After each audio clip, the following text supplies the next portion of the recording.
نلعب تحت المطرة دي، نشرب المية ونسقي زرعنا.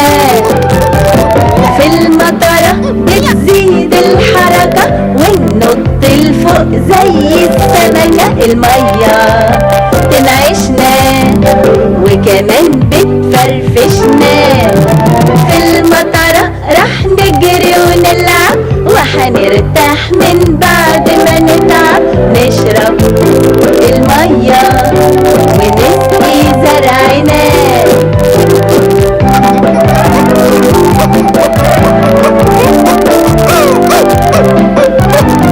أحلى حاجة نلعب تحت المطرة دي، نشرب المية ونسقي زرعنا. في المطرة بتزيد الحركة وننط لفوق زي السمكة. المية تنعشنا وكمان بتفرفشنا.